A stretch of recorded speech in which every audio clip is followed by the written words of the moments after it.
Welcome to the Beginner Photography Podcast. Today, we are growing a personal passion project. So let's get into it.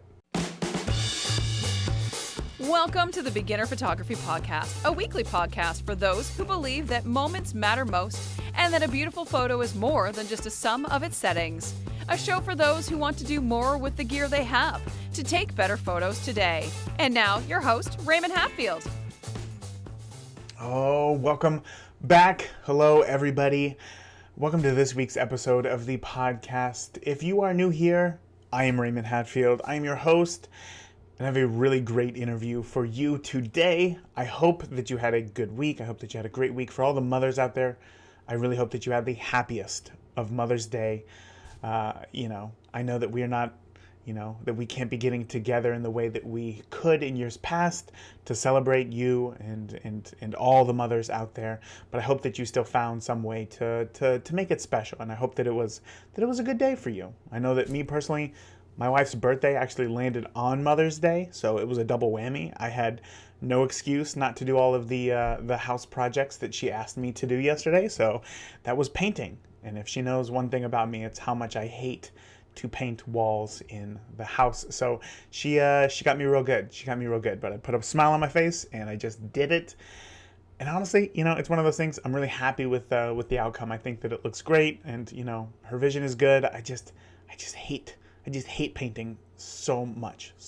But regardless, it got done, and I'm very happy about it. So, hopefully you were able to get something done and made it special in your own way somehow.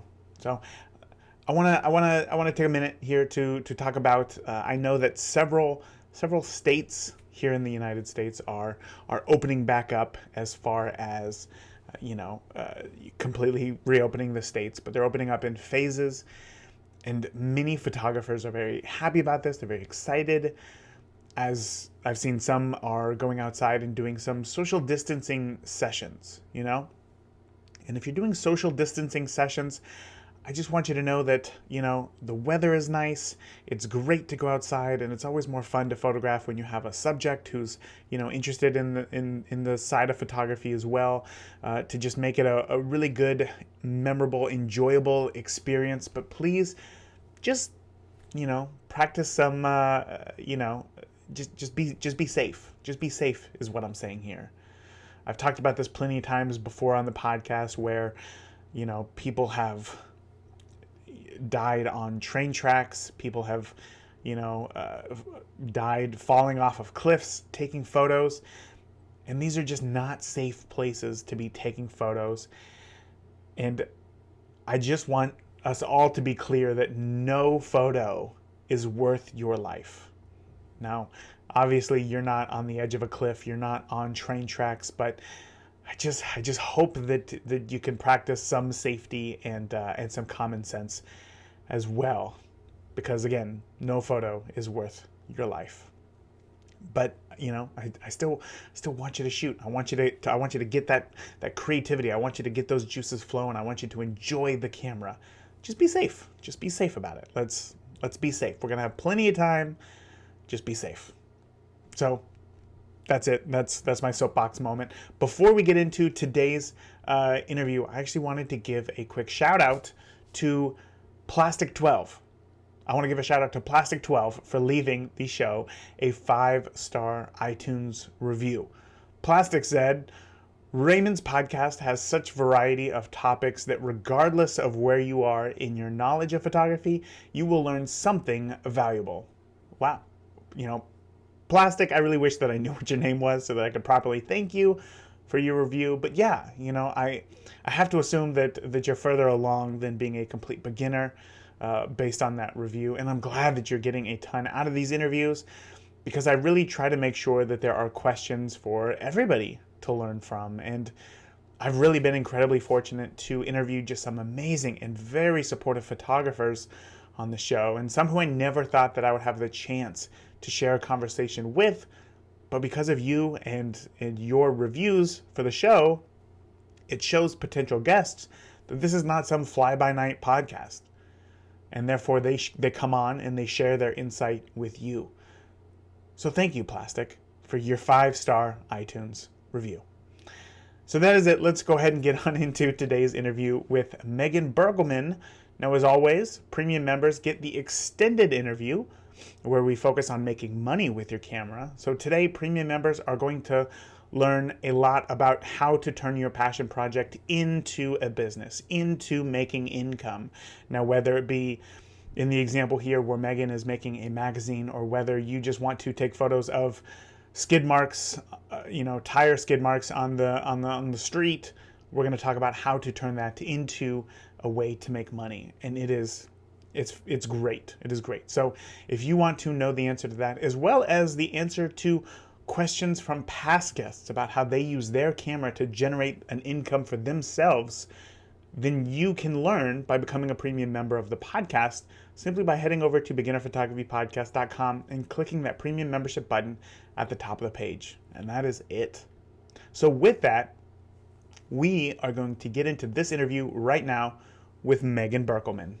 Today's guest is Megan Breukelman, a New York City-based wedding photographer who has an unconventional start in photography. So today, I'm super excited to chat about how to grow a personal passion project. Megan, thank you so much for coming on the podcast. Thank you so much for having me. I am really excited to chat with you today. When you reached out to inquire about coming on the podcast, oftentimes I get many emails that are just from people trying to sell something, or it's just like, hey, can I be on your pod? Or just something really short. But I really felt like you took the time to not only understand the podcast, but give a bunch of great topics that were totally relevant to new photographers. And then digging into you a little bit deeper, because I have to vet everybody who comes on the podcast. You really do have a very interesting start in photography, and kind of journey as to how you got to where you are today. So before we get into growing this passion project and even potentially turning it into a business, can you share with me how you got started in photography?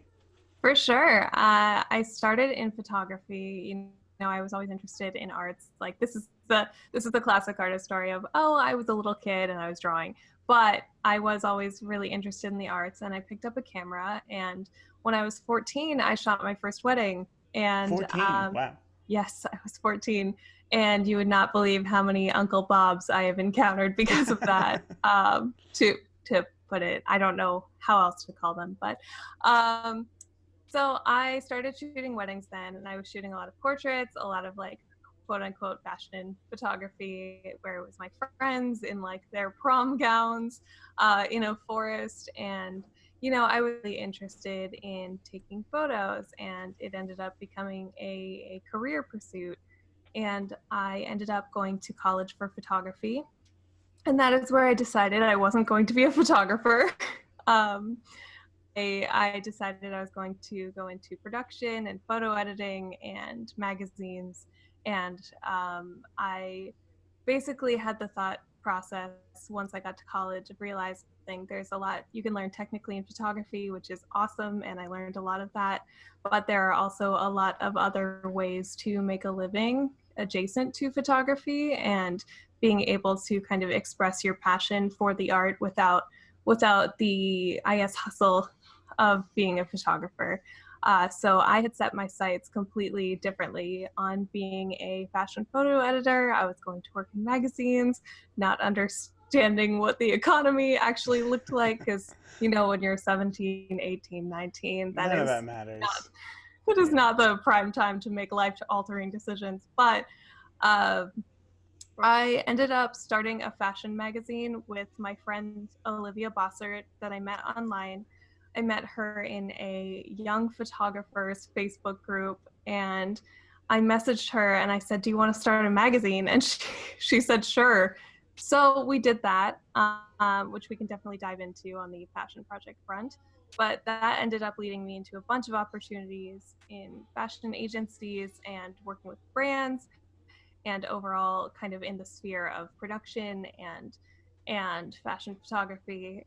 So I ended up working in that after college and doing a lot of photo shoot and fashion show production.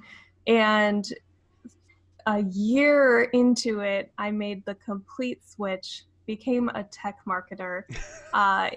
In the meantime, I started dating my husband, my now husband, who is also a passionate photographer and who I initially met in photo school. And he was dead set on being a photographer, like a photographer, period. That is what he wanted to do. Mm-hmm. So I started producing shoots for him and putting together these little editorials and things. And that ended up leading to me picking a camera back up. And we ended up building a photography business up together all over again. And kind of in the midst of all this, I was sprinkling in wedding photography here and there over the 10, 11, 12 years that this happened.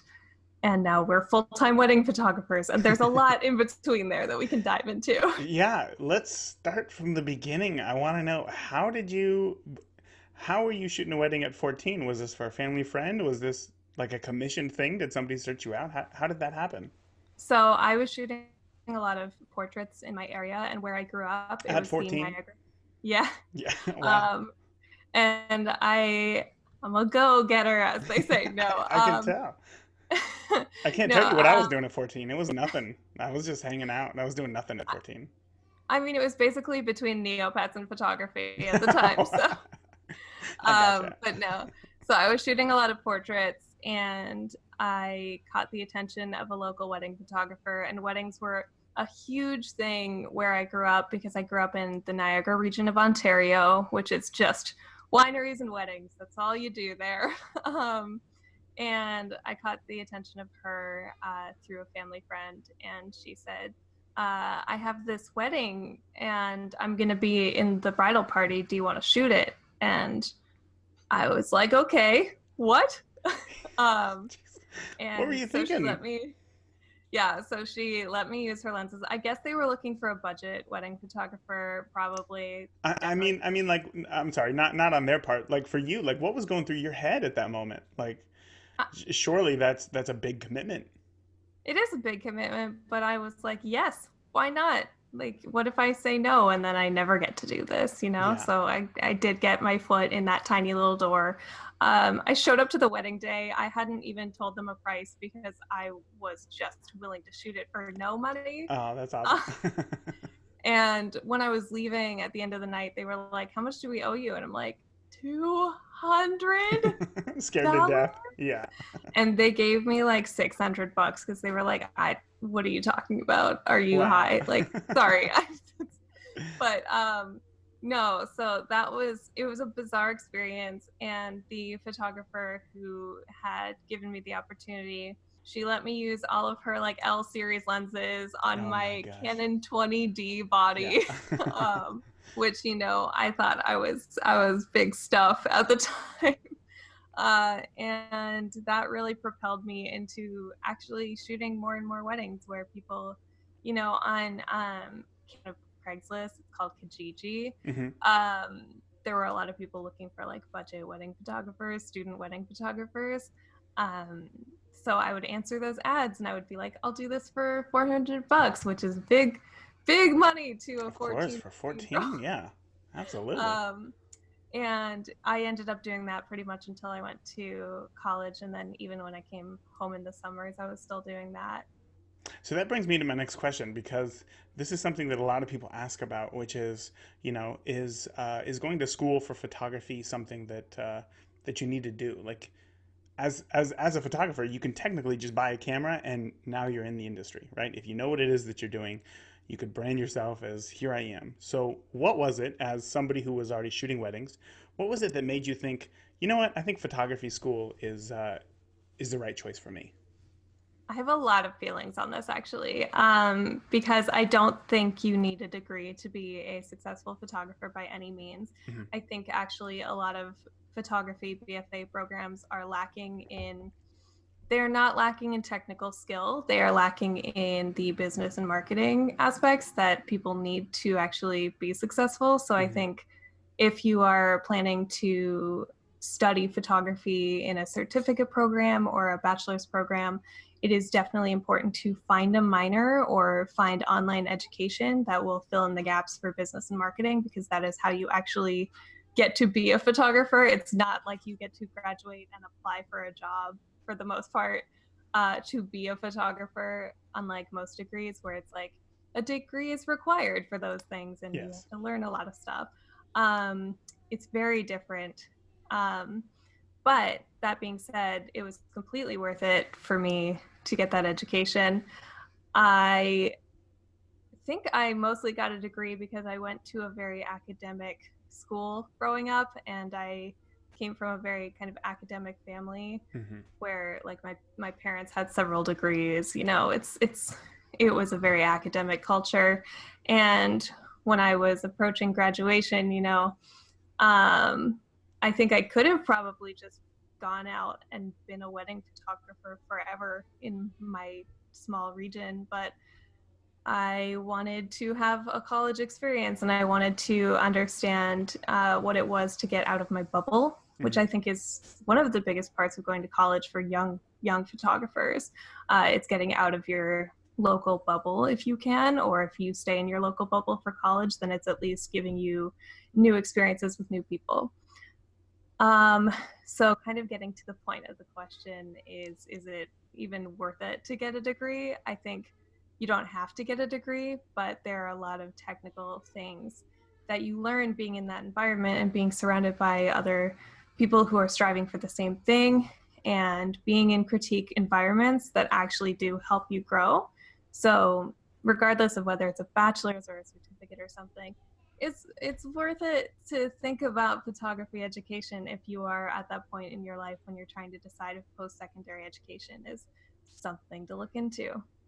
I love that. That's such a rational perspective of the whole thing, and I totally get it. I went to film school originally to go for cinematography, and it wasn't until after I graduated that I realized, oh, I could have learned all of this, like Yeah. on set. Like I could have done all this. There was no degree required or anything. But I too agree that for me, the experience of going, what it was that I learned in that amount of time, for me was worth it. And then ultimately, obviously, it led to all the technical skills translate over into photography. So that's great. That's great to hear that we have a very similar view on that. Um, Yeah. so when you said that you learned a lot of technical skills when you went to school, that's kind of where they focus, and that totally makes sense. I feel like the business and marketing for photographers, especially a few years ago, it's very changing very quickly. It would be hard, like in a educational sense, to teach that long term. But as somebody who since 14 was shooting portraits and even weddings, would you say that you were already very technically minded? Were you shooting an auto? Like, how well, on a scale from 1 to 10, would you say that you knew your camera before you went to school? I would say I did not. I would say I'm still not very technical as a photographer. Like I understand all of the technical aspects, but I don't care so much about them. And sorry, I don't care is the wrong thing to say, but Right. it's more so that like it is not my biggest focus in the business, which is why I'm glad that I work with my husband on the wedding photography business because he is extremely technically minded and I am extremely, business and marketing focused. Like he set up the light for my video chat Oh, with you today. and it looks great. You did a great job. Yeah, I have nice even lighting. I was like ready to just go by the cold glow of my computer, and he's like, "No, I'm going to set this up."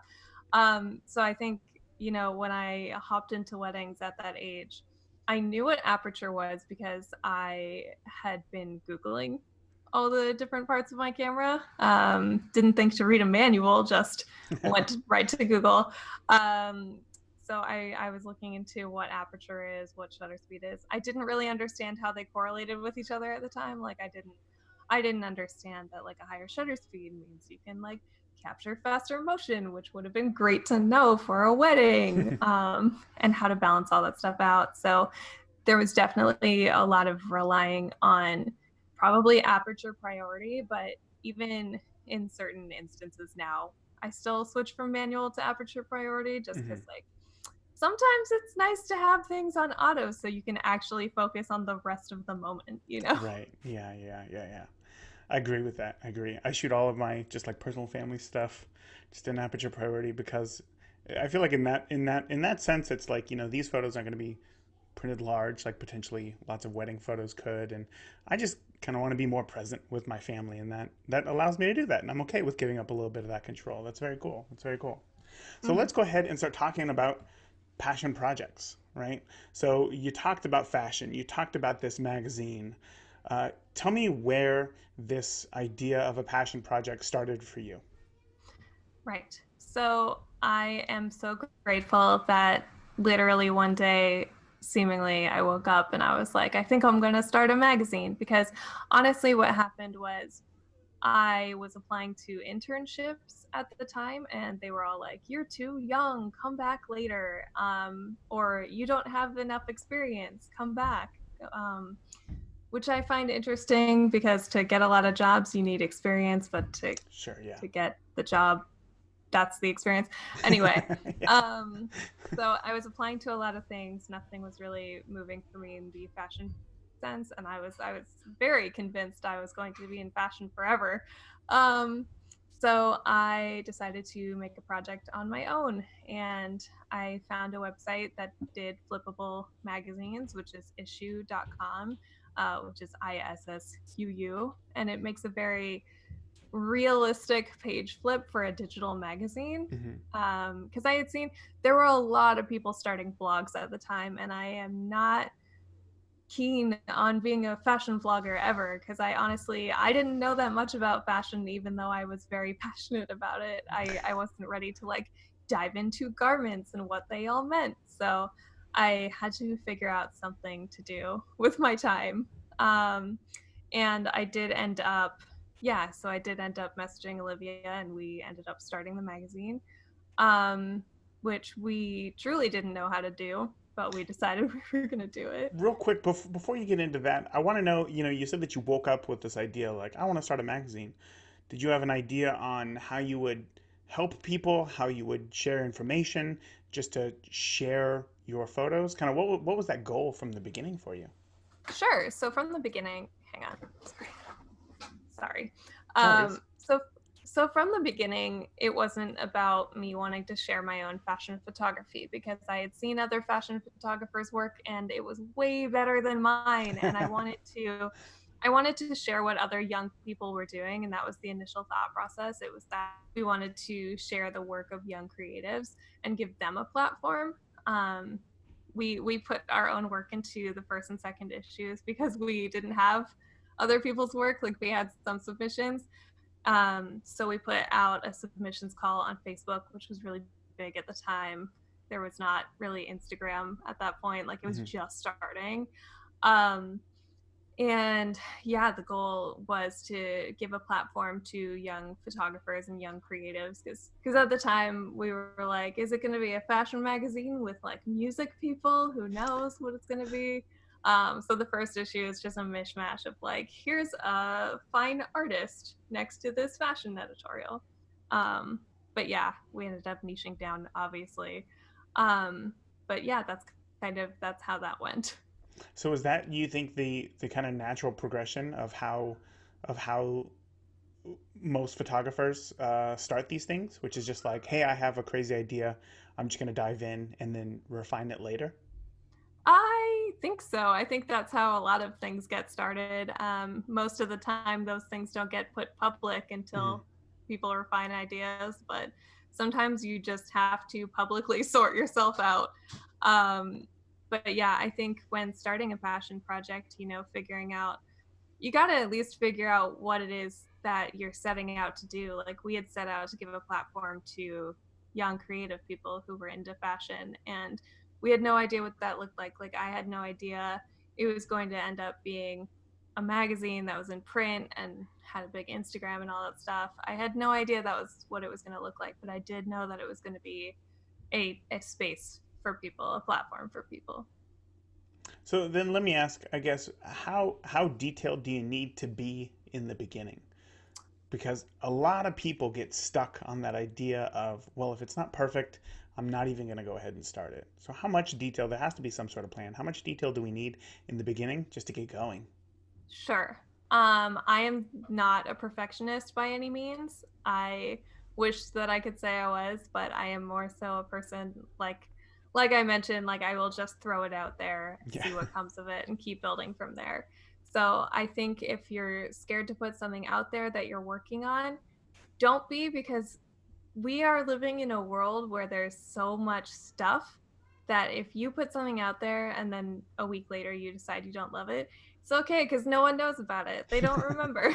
um, That's a good it's point. some yeah, so it's something that yeah, if you're trying to think through the details of it, that's something that can be sorted out behind the scenes, but at least starting to build on some brand recognition if you're creating a project where it's branded. Like throwing your name out there, making an Instagram, even if you don't know what that looks like yet, making a TikTok, I'm guessing. um yeah, so throwing yourself out there and creating that brand recognition at very least will help you when you do grow and know what you're doing. Yeah, yeah, yeah. Do you think that you need to start with, in your case, you said that you didn't start with the magazine, the Instagram, the everything all at once. Do you think that it helps to take it one step at a time, or do you think that it helps to create cohesion, like you were saying, in a brand sense, to do it all together? I think doing it one step at a time is the easiest and most sensible thing to do. Um, which, for some people that looks like building a website, even if it's a landing page that says coming soon. If it's like an on-brand coming soon page, then you can add a newsletter sign up portion where you can end up being in contact with people, and that's barely any work, but it's still got a lot of payoff if you start building Sure. that list. And then, from there, you're creating a Facebook page. And from there, you can make your Instagram business account. And from there, you can start looking into hashtags that are relevant to your niche and finding other people and connecting with them. And then it becomes this little web of like small actions that lead to big change. So I love this. Obviously, it sounds like what you're saying is that like you're building a community around the things that you like, and I love that idea. But tell me, like, why, as many, how do I phrase this? What I've seen is that there are many new photographers or beginning photographers, specifically like in the Beginner Photography Podcast Facebook group, who will say things like, the undertones are that, who am I? Who am I to be doing something like this? I have this great idea, but I'm not a proven photographer. Who am I to do something like this? So why would we set out to do something like this rather than just keep our photos on our computer? Why not? Why not? That's I hard. mean, that's my honest answer. Why not do it? The worst that can happen is no one ends up caring. But the best thing that can happen is that you're trying, you're putting in effort, and you're working on something that feeds you creatively. Like we worked on Atlas and it fed us creatively until it didn't. And that's when we put a stop to it. It was 7 years, and that's a long time. Yeah. So, I mean, who were we to start doing that? We were literally no one, literally. Like, I had no online following really besides my DeviantArt account at the time. That was Yeah. like a few thousand people. And Olivia didn't have a following. Who were we to do that? And it's the same with building my photography business when I was 14. Who was I to do that? That's insane. If I saw a 14-year-old doing that now, I would ask that question too, but it led me here. Hmm. I'm Uh, now I'm trying to imagine what I would think in my head if I showed up to a wedding and clearly the photographer was 14 years old. I'm trying to think. I mean, obviously, you just got to be excited for that person. You're like, wow, this is really cool that they're getting a shot like this. I wish I would have been that ambitious at 14. Instead, I was not. I was just playing Xbox all the time. Um, yeah, that's good. That's good. So at what point? Because as you said, this was feeding you creatively. Creating this magazine was, and the name of the magazine was Atlas, right? yes, Okay, correct. so this was feeding you creatively, but at a certain point, it has to take up a lot of your time. So when do you start looking at this project and turning it from a passion project into a business? When does that happen? You're listening to the free version of the Beginner Photography Podcast, where each week you learn how world-class photographers see and capture the world around them. If you want to hear the extended interview with their best business tips to learn how to make money with your camera, then become a premium member today by heading over to beginnerphotographypodcast.com and click the premium membership button to join now.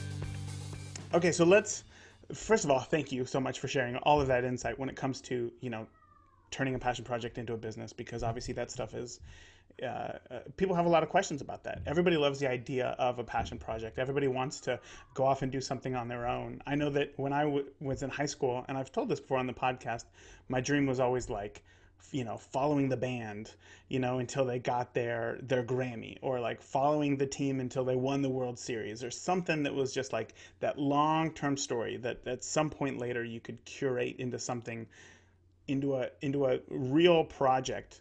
But obviously something in that capacity takes up all of your work, right? All of your time, and you need to be paid in some sense, I guess, before then. So again, thank you for sharing everything that you did there about kind of the business side of turning a passion project into a business. My next question here, let's talk more about the whole idea of the passion project, right? What if we don't have everything that we need? What if I want to photograph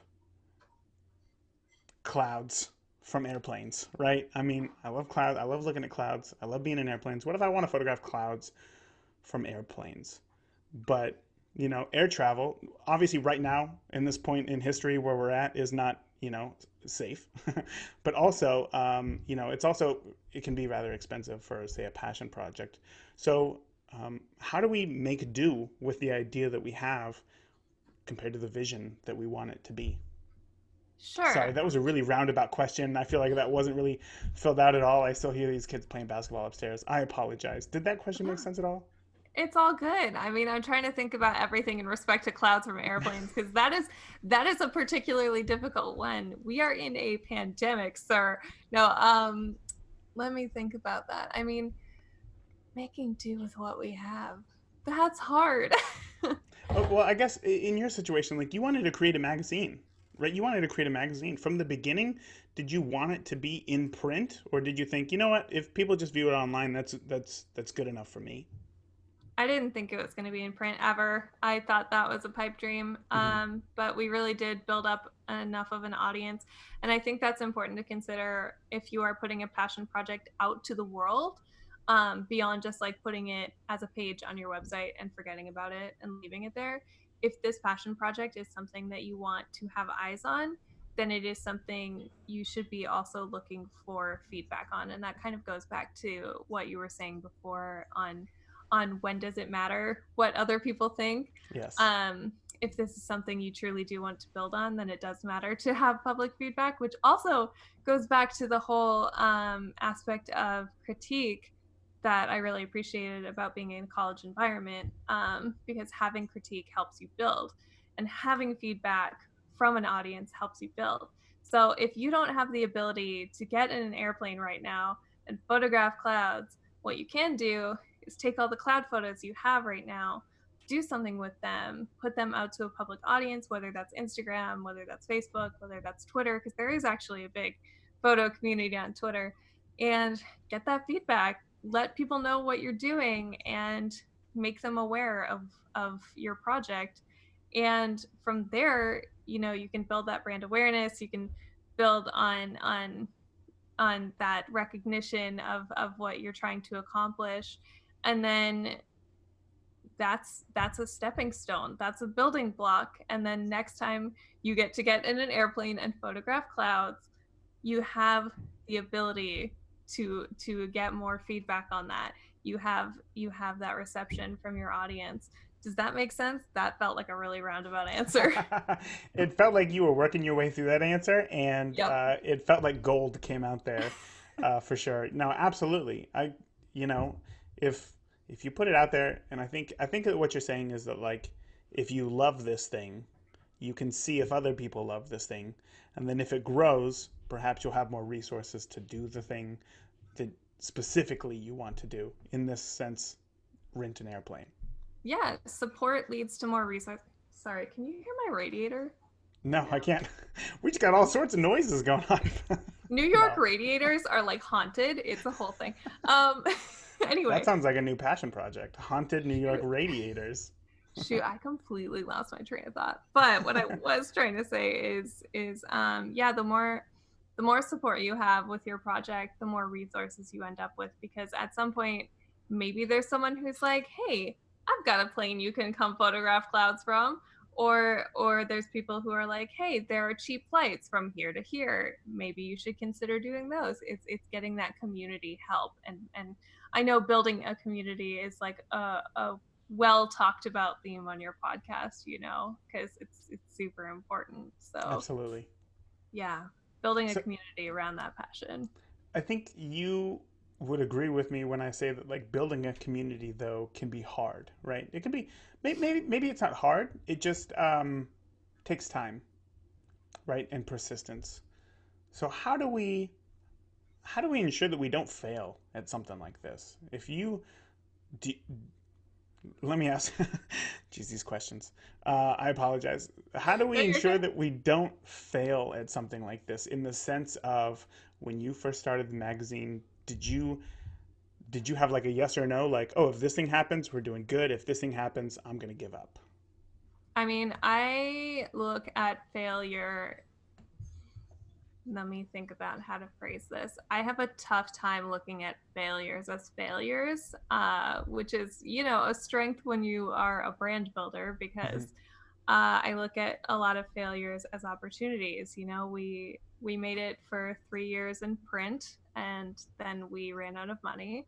That wasn't a failure. That was another opportunity for us to build up our digital community and continue with our digital front. And we went hard on the website at that point. So, I mean, I don't think there really is such a thing called failure in a passion project, because what's the worst that can happen? Like, you lose your passion. That's the worst thing that can happen.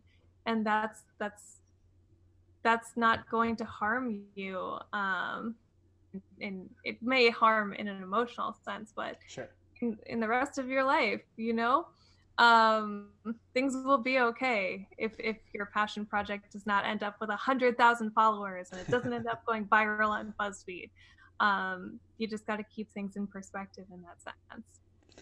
I love that answer that you gave, but I think that I asked a bad question.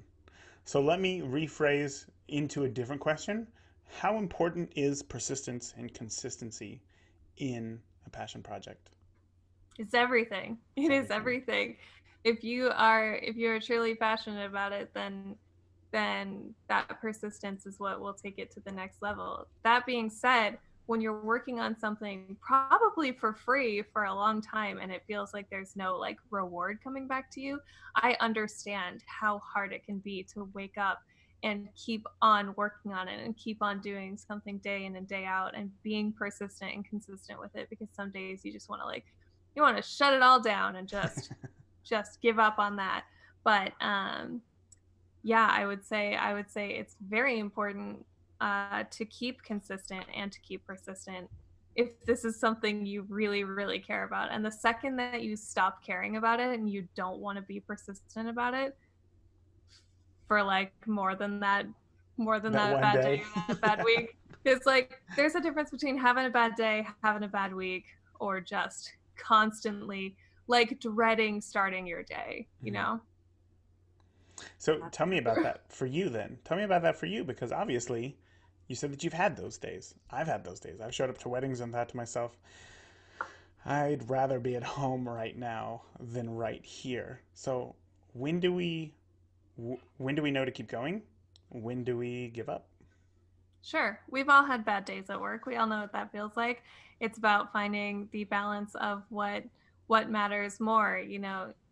Does it matter?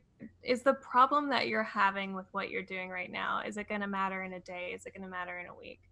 Are you just lacking in motivation today, or are you seriously, is there a root of that problem? Like, some people give up on wedding photography, for example, because the root of the problem is their passion for it, and they've lost their passion for it. There are a lot of people who stop shooting weddings because one day they do show up to a wedding and they're like, this isn't for me. And then they keep going and they keep trying, and they feel like that every single wedding. And at that point, the root of the problem is pretty obvious. Mm-hmm. When we stopped Atlas for good, it was enough days of me being like, this is not worth my time and my energy and my emotional energy, for me to continue being like this. And it's the same for if you're leaving a bad job, which we've all probably done once or twice. If you wake up every day dreading going to work, then something is wrong there, and it's not you, you know? Do you think that every passion project in this sense has to end? Or is it, in the case of Atlas, was it that things changed so far from their original um, view that you weren't enjoying it anymore? Or had it just run its course and everything runs its course?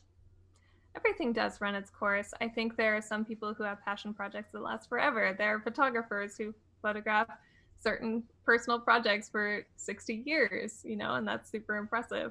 Um, for Atlas in particular, it had really strayed very far from where I ended up because, you know, I ended up focusing a lot on weddings and consumer photography in my relationship and marriage with Kenneth, because we both decided this is this is something we're actually excited about doing every day. We're excited about talking to happy couples who are getting married, and we're excited not to have a lot of distress over email and over text and over our communications with clients versus, um with Atlas, it was getting harder and harder to like have people emailing me if something didn't go up exactly on time and being like, why isn't this on Instagram right now at 7 in the morning, you know? Mm-hmm. Um, so for Atlas, it had definitely run its course, and it was very far off from where I ended up, and that is why I started a weddings magazine this year.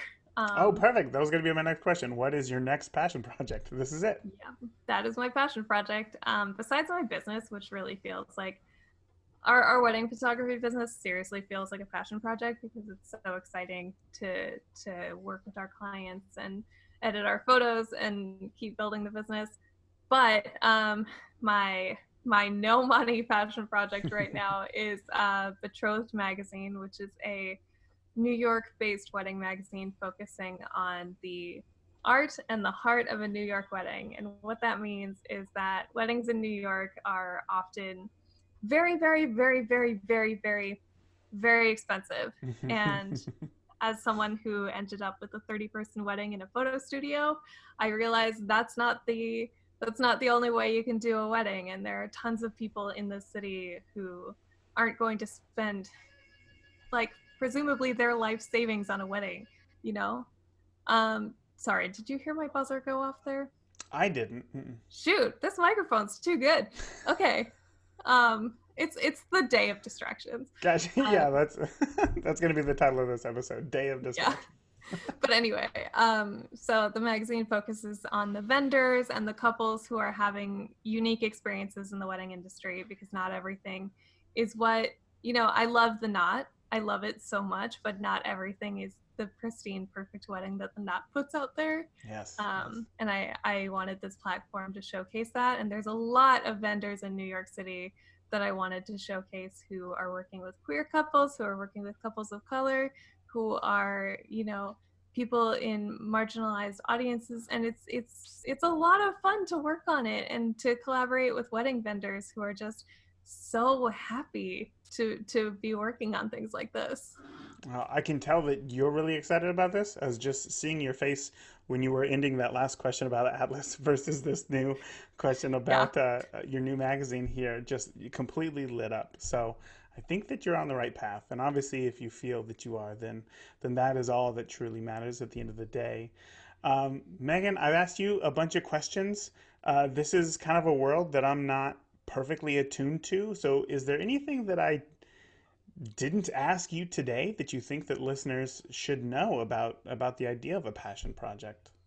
I think in general, what people should know is these things take a lot of work and they take a lot of time and they take marketing efforts. If you plan on putting it out to an audience, I know that I already said this, but I need to drill it into people's heads because regardless of whether you're working on a passion project or if you are just straight up a photographer, you need to work on marketing. You need to learn about business. You need to think about those essentials that actually help you get recognized and pay the bills. And even in, Atlas reached, 100,000 followers across the board in different places. Wow.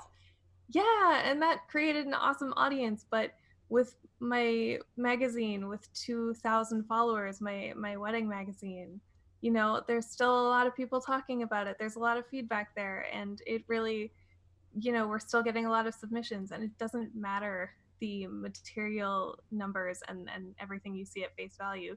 What matters is your connection to people and creating that connection through your marketing or through, I don't, it's hard to call it marketing for passion projects, but through your community and building that community. That is a huge message right there. And I hope the listeners rewind back 30 or 40 seconds to hear that whole thing again. I think that was more powerful than most people will think. So thank you again for sharing that. Thank you. Megan, I've like I said, I've asked you a bunch of questions today. You've been an open book, sharing your story, and I really appreciate everything that you have shared. Before I let you go, can you let the listeners know where they can find you, learn more about you, online, and all the fun places? Yeah, my name is kind of a mouthful, so I hope these will be spelled out in the show notes. But Absolutely. yeah, it's Megan Breukelman on Twitter, on Instagram. You can search in Facebook for my name as well for that page. And then I have a podcast called the Photo Op Podcast, and I talk a lot about photography, business, and marketing. And we have a lot of different people come onto the podcast to talk about said things. And then, Pinterest is my name. My website is my name. It's pretty straightforward. And then wedding photographers in New York, New Jersey, Connecticut, Pennsylvania. Betrothed Magazine is my magazine that you should definitely submit your work to. I guess that's the benefit of having a non-conventional name. There's not many other Megan Breukelmans out there, so you can just snag up all those URLs. So that's awesome. Yep. Well, again, Megan, thank you so much for coming on. I really appreciate everything that you shared, and I look forward to keeping up with you, your magazine, as well as the podcast here in the future. Thank you so much for having me. What a gem of an interview right there. There was so much in this episode. I don't want to say that I felt unprepared for it, because I prepared as well as I could, but Megan's been through a portion of the photography world that so many have not and have no idea what it is that they're talking about, myself included. And Megan really tried to break down a lot of concepts and just share her thoughts and tips in a way that hopefully made it easy for you to understand.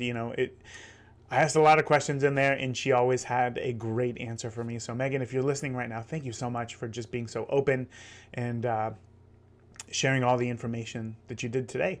For the listeners, I would love to hear what your biggest takeaway was from this interview with Megan Breukelman. You can share that in the Beginner Photography Podcast Facebook group. I know for me, my biggest takeaway was simply that nothing is permanent. Nothing is permanent. The idea of starting a magazine, right? The idea of building a magazine to what Megan did seemed like that's a business. That is a business right there. And it got to the point to where Megan was no longer happy with it. It wasn't what she wanted it to be. And then she was done with it. She moved on, and that's like a big example. I mean, we can take this into our everyday lives. I know that there's so many times where I have not started a project because I come up with 1,000 ways of either why it's too hard or why it won't work or why people won't like it in my head before I even try anything, before I even see if it works, And it's so easy, what I'm getting here from Megan is that you just have to dive in. You have to dive in to see if it's right for you. And if you're unsure, then just do it until you're sure. And then at that point, you can just walk away or you can keep pushing forward. But just try. Just do it because nothing is permanent. So Megan, I have to thank you so much for that insight. That was truly fantastic. Again, I would love to hear for you, the listeners, what your biggest takeaway was. in the Beginner Photography Podcast Facebook group. So that is it for today. I cannot wait for you to join me right here next week for a very special 200th episode of the podcast. I can't believe that. So that is it again for this week. Until next week, I want you to make do. I want you to make more. I want you to do more, and I want you to make do with what you got, because I promise you it's better than you think. So that is it for this week. I'll see you next week. Thank you for listening to the Beginner Photography Podcast. If you enjoy the show, consider leaving a review in iTunes. Keep shooting, and we'll see you next week.